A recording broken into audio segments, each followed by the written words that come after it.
Assalamualaikum warahmatullahi wabarakatuh. Salam sejahtera bagi kita semua, Bapak Ibu sekalian. Pada hari ini akan kita lanjutkan perkuliahan tentang mata kuliah bisnis internasional. Topik yang akan kita angkat pada pertemuan kali ini adalah etika bisnis internasional. Bicara tentang etika, Bapak Ibu tentu sudah tahu bahwa etika itu selalu terkait dengan kesusilaan, kesopanan, dan sebagainya. Oleh sebab itu, kita coba untuk mengungkit dulu pengertian etika bisnis. Apa itu etika bisnis? Yaitu standar atau prinsip moral yang diterapkan di dalam lembaga atau organisasi bisnis dan perilaku yang dapat diterima benar salah, ya, benar atau tidak dapat diterima itu salah dari orang-orang yang bergerak di dunia bisnis.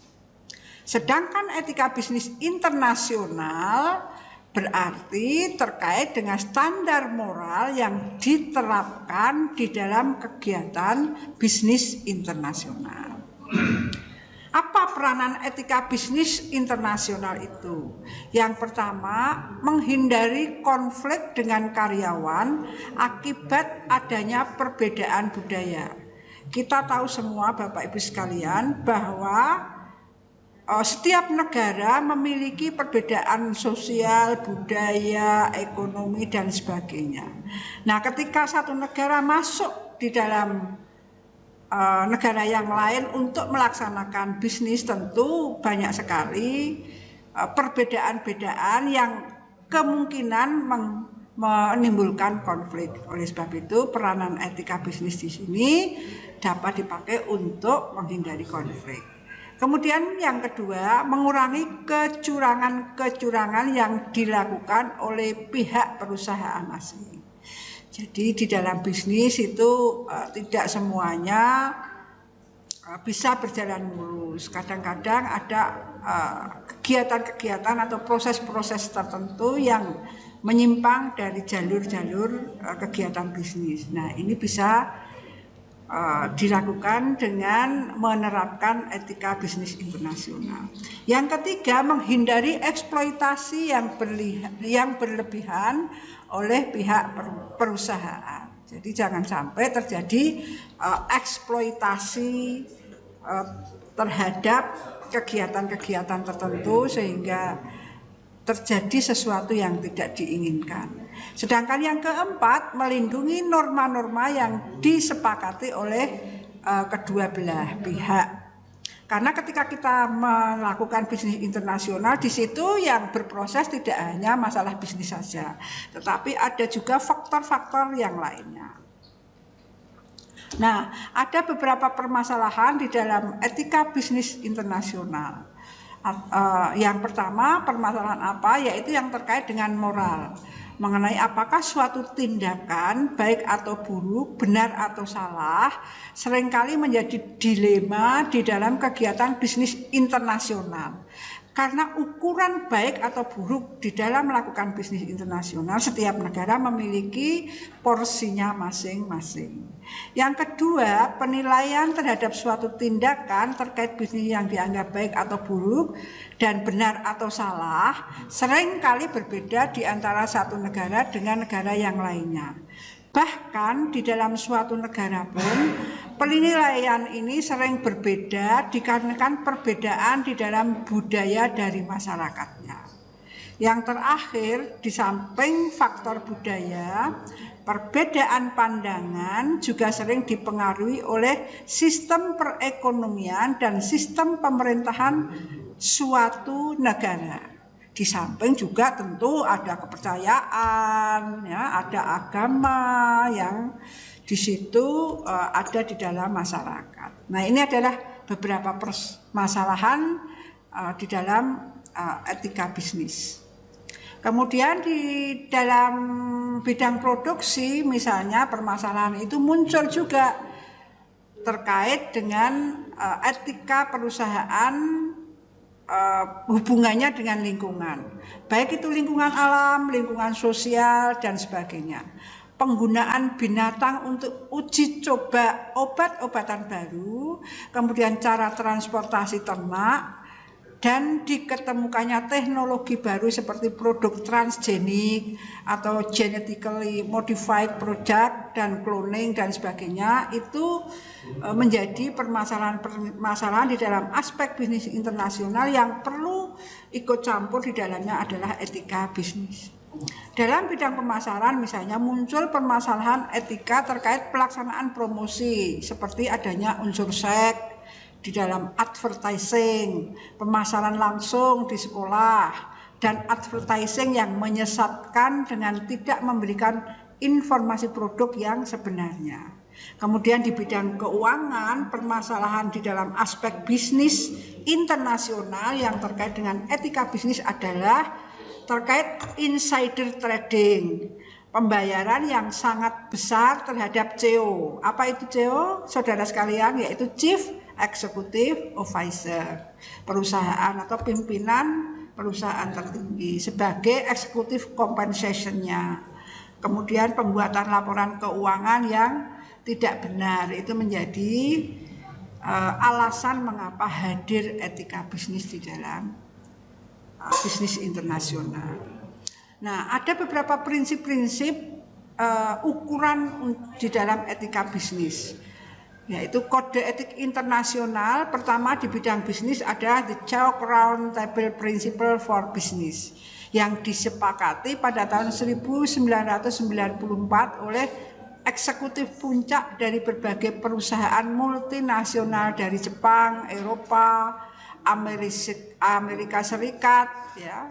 Hadir di situ seperti siapa? Matsuhita, Philips, Shibageki, Cummins, 3M, dan juga Honeywell.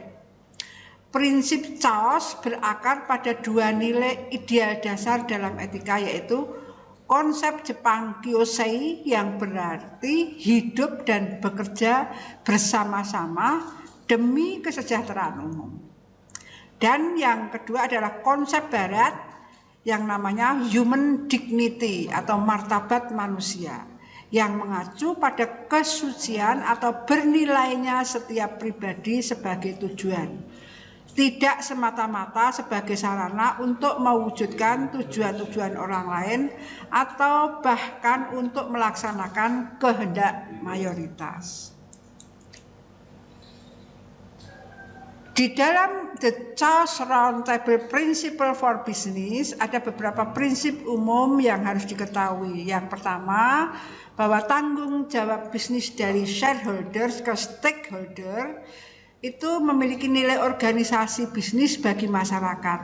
Apa itu? Yaitu keyakinan dan lapangan kerja yang diciptakan, serta produk dan jasa yang dipasarkan kepada konsumen dengan harga wajar yang sebanding dengan mutu. Prinsip yang kedua adalah dampak ekonomis dan sosial dari bisnis menuju inovasi, keadilan, dan komunitas dunia. Organisasi-organisasi bisnis yang didirikan di luar negeri untuk membangun, memproduksi atau menjual juga harus memberi sumbangan pada pembangunan sosial negara-negara tersebut dengan cara menciptakan lapangan kerja yang produktif dan juga dengan cara membantu meningkatkan daya beli warga negara setempat. Nah, itu beberapa hal yang terkait dengan prinsip-prinsip The Chaos Round Table Principle for Business. Kemudian prinsip yang ketiga apa? Yaitu perilaku bisnis. Dari hukum tersurat ke semangat saling percaya, dengan tetap mengakui keabsahan rahasia-rahasia dagang, organisasi-organisasi bisnis haruslah menyadari bahwa kelurusan hati, ketulusan, kejujuran, sikap memegang teguh janji, dan transparansi bermanfaat tidak hanya bagi kredibilitas dan stabilitas bisnis sendiri, tetapi juga bagi kelancaran dan efisiensi transaksi-transaksi bisnis, khususnya pada tingkat internasional. Sedangkan prinsip yang keempat adalah sikap menghormati aturan. untuk menghindari konflik dagang dan untuk menggalakkan perdagangan yang lebih bebas, kondisi-kondisi adil dalam persaingan, perlakuan yang seimbang dan adil bagi seluruh partisipan, organisasi-organisasi bisnis wajib menghormati aturan-aturan internasional maupun aturan domestik. Nah, prinsip yang kelima apa? Yaitu dukungan bagi perdagangan multilateral. Nah, di sini organisasi-organisasi bisnis wajib mendukung sistem perdagangan multilateral. Misalnya dari GATT, WTO, kesepakatan-kesepakatan internasional dan sebagainya. Kemudian prinsip yang keenam adalah sikap hormat bagi lingkungan alam. Bisnis wajib melindungi dan di mana mungkin meningkatkan lingkungan alam, mendukung pembangunan yang berkelanjutan dan mencegah terjadinya pemborosan sumber-sumber daya alam. Prinsip 7, menghindari operasi-operasi yang tidak etis, sehingga di sini bisnis wajib untuk tidak berpartisipasi dalam atau menutup mata terhadap penyuapan, pencucian uang atau money laundering, atau praktek-praktek korup lainnya. Bahkan bisnis wajib untuk menjalin kerjasama dengan pihak-pihak lain untuk membasmi praktek-praktek itu. Nah, dengan prinsip-prinsip yang terjadi dalam The Chaos Roundtable Principle for Business ini, maka berakhir pula perkuliahan kita untuk pertemuan session ini. Terima kasih, semoga bermanfaat bagi kalian semua. Terima kasih. Wassalamualaikum warahmatullahi wabarakatuh.